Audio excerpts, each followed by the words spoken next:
आप सबका स्वागत है राजस्थान एकेडमी पे। जैसे आपको पता है हम लोग विधि शास्त्र पढ़ रहे हैं। कल हमने विधि शास्त्र के अंदर ऑक्स्टिन के जो सिद्धांत है आज्ञात्मक सिद्धांत उसके बारे में जाना, और आज हम हंस केल्सन का जो विधि के शुद्ध सिद्धांत है, विधि का विशुद्ध सिद्धांत, उसके बारे में अध्ययन करने वाले। पिछले वीडियो आपने नहीं देखे हैं तो आप प्लेलिस्ट में जाके वीडियो देख सकते हैं। तो स्टार्ट करते हैं आज का वीडियो। केल्सन ने जो विधि का सिद्धांत, अपने विशुद्ध विधि का सिद्धांत दिया है, उसमें उन्होंने बताया है विधि कैसी होनी चाहिए, उसको नहीं बताया है विधि कैसी है उसका वर्णन किया है। विधि में जो भी समझने में जटिल शब्दों का यूज किया जाता था उनको हटाकर उन्होंने एकदम सिंपल में विधि को स्पष्ट कर दिया है। कई लोग कहते हैं, कई विधिवेताओं का कहना है कि केल्सन का शुद्ध विधिक सिद्धांत विधि पे छाए हुए कोरे समस्याओं को अलग करके विधि को एकदम सरल सहज बना दिया है, जिससे हर कोई आम जनता भी इसको समझ सकती है, इसको अध्ययन कर सकती है। अब हम जानते हैं जो विधि का शुद्ध विधिक सिद्धांत है, इसके तत्व क्या है।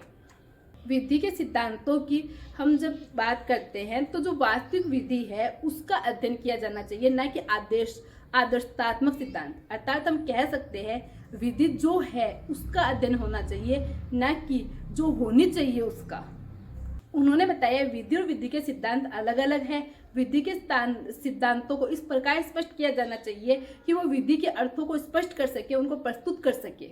विधि के सिद्धांत हैं, उनका वर्णन करते समय हमें विधि, समय और स्थान को ध्यान नहीं देना चाहिए। सिद्धांत इस प्रकार के होने चाहिए जो हर स्थान पर और हर समय लागू हो सके और बन सके। ऐसे सिद्धांतों का प्रतिपादन करना चाहिए और उस प्रकार उन सिद्धांतों को लागू करना चाहिए।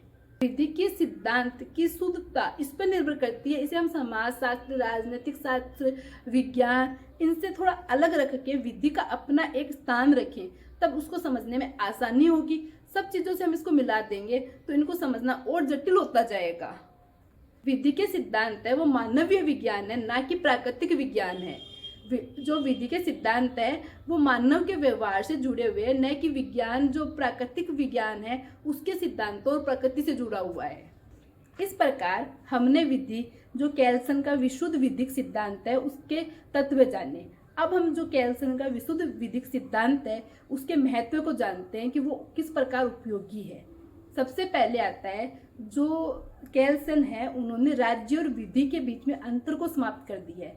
उन्होंने बोला कि ये दो पहलू है, बट एक ही चीज के दो पहलू है, राज्य विधि से अलग नहीं है।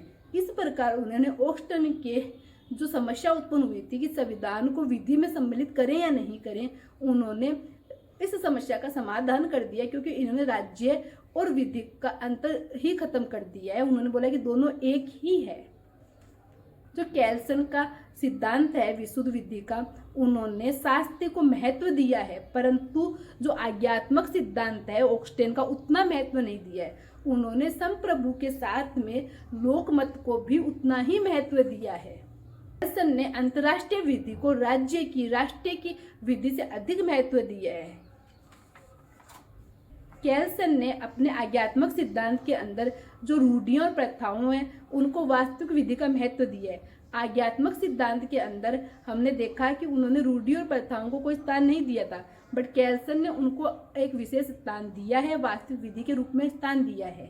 और केल्सन ने जो लोक विधि और प्राइवेट विधि होती है उसमें अंतर समाप्त कर दिया। उनके अनुसार दोनों एक ही होती है, उनमें कोई अंतर नहीं होता है। हमने जाना केल्सन के शुद्ध विधिक सिद्धांत के महत्व।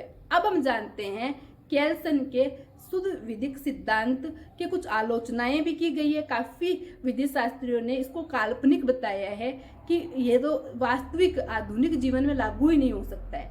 इनकी आलोचनाओं का भी एक एक पॉइंट करके हम लोग अध्ययन करते हैं।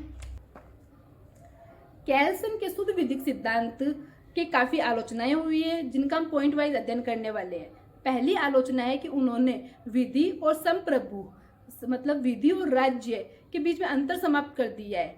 यह सही नहीं है, इसके कारण राज्य की शक्ति बहुत ज्यादा सीमित हो गई है।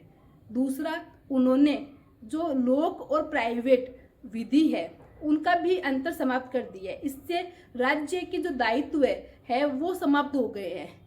इससे राज्य के दायित्व समाप्त हो गए तो उससे कल्याणकारी राज्य का निर्माण करने में हमें परेशानी हो सकती है।